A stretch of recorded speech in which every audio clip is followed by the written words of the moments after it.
नमस्ते नमस्कार, जय हिंद दोस्तों। स्वागत है आपका आपके अपने प्लेटफॉर्म भीष्म में। और आज हम आपके साथ स्टैटिक जीके से संबंधित कुछ महत्वपूर्ण प्रश्नों को डिस्कस करने वाले हैं। तो चलिए शुरू करते हैं। हमारा क्वेश्चन है कि अकबर का मकबरा कहाँ स्थित है। तो अकबर का मकबरा जो है वो सिकंदरा में स्थित है। अकबर का मकबरा सिकंदरा में स्थित है। नेक्स्ट क्वेश्चन देखते हैं। अगला प्रश्न है कि निम्नलिखित में से किसको राष्ट्रीय ध्वज फहराने पर 6 माह के कारावास की सजा दी गई थी। तो ये व्यक्ति थे पंडित सुंदरलाल बहुगुणा। ये व्यक्ति थे पंडित सुंदरलाल बहुगुणा। सुंदरलाल बहुगुणा को राष्ट्रीय ध्वज फहराने के कारण 6 माह की सजा दी गई थी। इसके साथ साथ सुंदरलाल बहुगुणा का संबंध चिपको आंदोलन से भी है। चिपको आंदोलन, चिपको आंदोलन। तो सुंदरलाल बहुगुणा काफी इंपॉर्टेंट व्यक्ति हैं, इसे इनका नाम ध्यान रखेंगे। सुंदरलाल बहुगुणा का संबंध चिपको आंदोलन से भी है और इसके साथ साथ सुंदरलाल बहुगुणा को राष्ट्रीय ध्वज फहराने के कारण 6 माह की कारावास की सजा भी दी गई थी। अगला प्रश्न है कि निम्नलिखित में से कहां पर कला संरक्षण व संग्रहालय का मुख्यालय स्थित है। कला संरक्षण और संग्रहालय का मुख्यालय जो है वो नई दिल्ली में स्थित है। कला संरक्षण और संग्रहालय का मुख्यालय जो है वो नई दिल्ली में स्थित है। चलिए चलते हैं नेक्स्ट क्वेश्चन पे। अगला प्रश्न है कि राजा राम मोहन राय की पुस्तक गिफ्ट टू मोनोथीस्ट एकेश्वरवादियों को उपहार, गिफ्ट टू मोनोथीस्ट या एकेश्वरवादियों को उपहार मूल रूप से किस भाषा में लिखी गई है। तो राजा राम मोहन राय की ये जो पुस्तक है वो फारसी भाषा में लिखी गई है। राजा राम मोहन राय की पुस्तक गिफ्ट टू मोनोथीस्ट फारसी भाषा में लिखी गई है और कहीं कहीं गिफ्ट टू मोनोथीस्ट की जगह एकेश्वरवादियों को उपहार भी लिखा हुआ मिलता है, तो वो भी फारसी भाषा में लिखी गई थी। अगला क्वेश्चन है एम्स्टर्डम की राजधानी कहाँ है। तो एम्स्टर्डम की राजधानी नीदरलैंड है। एम्स्टर्डम की राजधानी नीदरलैंड है और यहाँ की मुद्रा जो है वो यूरो है। एम्स्टर्डम की राजधानी नीदरलैंड और मुद्रा जो है वो यूरो है। एम्स्टर्डम की मुद्रा क्या है तो यूरो है। ये दोनों चीजें ध्यान रखेंगे। अगला क्वेश्चन है कि निम्नलिखित में से कौन सा राज्य नेपाल के साथ सीमा साझा नहीं करता है। तो यहां दिए गए ऑप्शन में से उत्तर प्रदेश, बिहार और उत्तराखंड जो है वो नेपाल के साथ सीमा साझा करते हैं। इन ऑप्शन में से हिमाचल प्रदेश की सीमा जो है वो नेपाल के साथ नहीं लगती है। हिमाचल प्रदेश की सीमा नेपाल के साथ नहीं लगती है। अगला प्रश्न, भारतीय सेना के अग्निबाज डिवीजन और किस राज्य की पुलिस के बीच संयुक्त सैन्य अभ्यास सुरक्षा कवच 2 का आयोजन किया गया था। तो ये पुलिस थी महाराष्ट्र पुलिस। भारतीय सेना की अग्निबाज डिवीजन और महाराष्ट्र पुलिस के बीच सुरक्षा कवच 2 का आयोजन किया गया था। अगला प्रश्न देखते हैं। अगला प्रश्न है कि निम्नलिखित में से कौन बांसुरी वादन के लिए विख्यात हैं। तो इनमें से सबसे प्रमुख बांसुरी वादक जो है वो है पंडित हरिप्रसाद चौरसिया। पंडित हरिप्रसाद चौरसिया जो है ना वो एक प्रमुख बांसुरी वादक व्यक्ति हैं। यानी पंडित हरिप्रसाद चौरसिया का संबंध बांसुरी वादन से है। अगला क्वेश्चन देखते हैं। अगला प्रश्न है निम्नलिखित में से कौन सा भारत का एकमात्र रेलवे ट्रैक है जिसे 2005 में यूनेस्को द्वारा विश्व धरोहर स्थल घोषित किया गया था। तो ये रेलवे ट्रैक है Nilgiri mountain railway. Nilgiri mountain railway, एक बार फिर से देखते हैं। नीलगिरी माउंटेन रेलवे को वर्ष 2005 में यूनेस्को के द्वारा विश्व धरोहर स्थल घोषित किया गया था। नीलगिरी माउंटेन को वर्ष 2005 में विश्व धरोहर स्थल घोषित किया गया था। अगला क्वेश्चन देखते हैं। अगला क्वेश्चन है निम्नलिखित में से किस राज्य के साथ त्रिपुरा सीमा साझा करता है। तो यहां कुछ इंपॉर्टेंट फैक्टर ध्यान रखेंगे। त्रिपुरा की सीमा जो है वो 3 ओर से बांग्लादेश के साथ लगती है और बांग्लादेश के साथ जो त्रिपुरा की सीमा है उसे हम लोग जीरो लाइन के नाम से जानते हैं। जीरो लाइन के नाम से जानते हैं। बांग्लादेश के साथ जो त्रिपुरा की सीमा लगती है उसे जीरो लाइन के नाम से जानते हैं। बांग्लादेश पूर्व ओर से मिजोरम से और उत्तर पूर्व की ओर असम से अपनी सीमा साझा करता है। तो फिर से एक बार इस क्वेश्चन को देख लेते हैं। निम्न में से किस राज्य के साथ त्रिपुरा की सीमा साझा होती है। तो यहाँ अरुणाचल प्रदेश के साथ त्रिपुरा की सीमा नहीं लगती, पश्चिम बंगाल के साथ भी नहीं लगती, नागालैंड के साथ भी नहीं लगती। किसके साथ लगती है? असम के साथ लगती है। त्रिपुरा जो है ना वो उत्तर पूर्व दिशा में असम के साथ अपनी सीमा साझा करता है। त्रिपुरा पूर्व की ओर मिजोरम से अपनी सीमा साझा करता है और त्रिपुरा जो है वो 3 ओर से बांग्लादेश से घिरा हुआ है और बांग्लादेश के साथ जो त्रिपुरा की सीमा है उसे हम लोग जीरो लाइन कहते हैं। किस नाम से जानते हैं? जीरो लाइन के नाम से। अगला प्रश्न देखते हैं। अगला प्रश्न है, भारतीय नौसेना और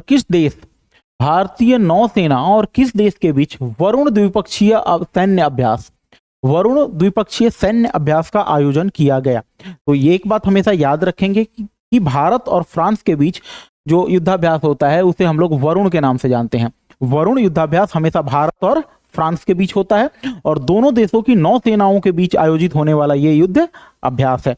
भारत की नौसेना और फ्रांस की नौसेना के बीच में वरुण युद्धाभ्यास का आयोजन किया जाता है।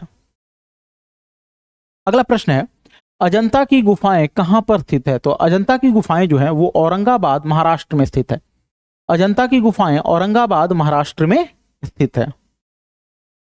अगला प्रश्न, अजंता की गुफाओं को विश्व धरोहर स्थल कब घोषित किया गया था? तो अजंता की गुफाओं को 1983 में विश्व धरोहर स्थल घोषित किया गया था।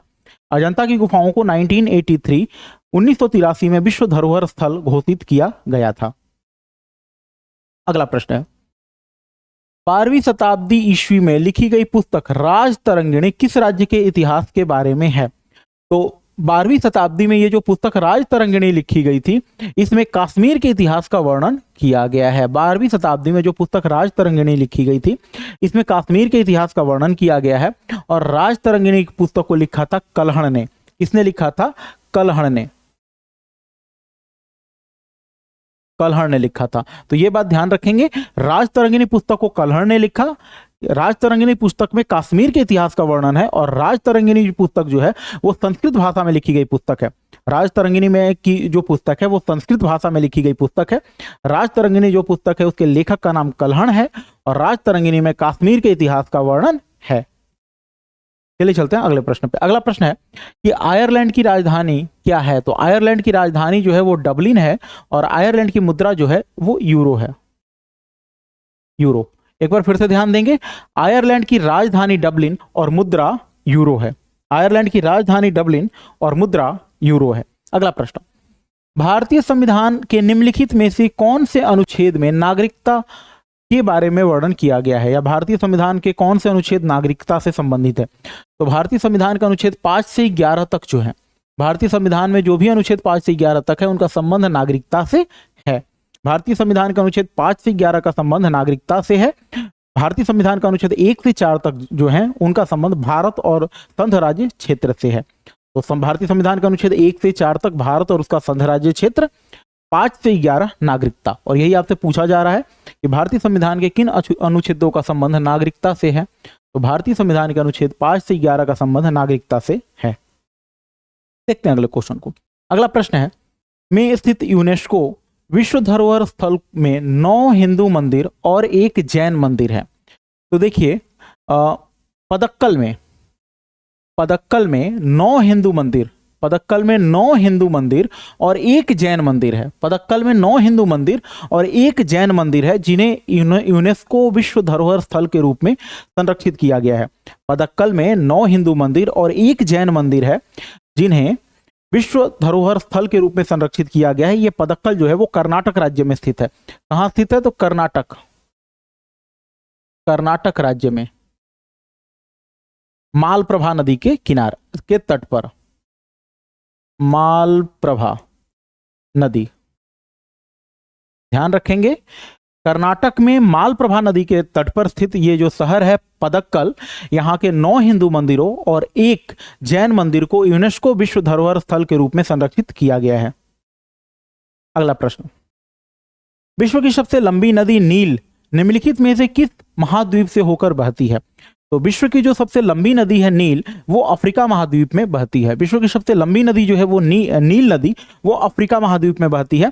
और अगर आपसे कोई पूछे कि विश्व की सबसे बड़ी नदी कौन सी है, तो आपका आंसर होगा अमेजन। विश्व की सबसे बड़ी नदी अमेजन, विश्व की सबसे लंबी नदी नील, और जो विश्व की सबसे लंबी नदी नील है वो अफ्रीका महाद्वीप में बहती है। अगला प्रश्न है, भारतीय विज्ञान संस्थान कहां पर स्थित है? तो भारतीय विज्ञान संस्थान जो है वो बेंगलुरु में स्थित है। भारतीय विज्ञान संस्थान जो है वो बेंगलुरु में स्थित है। अगला प्रश्न, भालिया गेहूं को जीआई टैग दिया गया है, यह किस राज्य से संबंधित है? तो गुजरात के भालिया गेहूं को जीआई टैग प्रदान किया गया है। तो यह भालिया गेहूं है, गेहूं की जो प्रजाति भालिया है, इसका संबंध जो है वो गुजरात से है। इसका संबंध गुजरात से है। तो भालिया गेहूं को जीआई टैग दिया गया, यह किस राज्य से संबंधित है? तो भालिया गेहूं का संबंध गुजरात राज्य से है। इस तरह के और इंफॉर्मेटिव वीडियोज के लिए हमारे चैनल को लाइक, शेयर और सब्सक्राइब जरूर करें। धन्यवाद।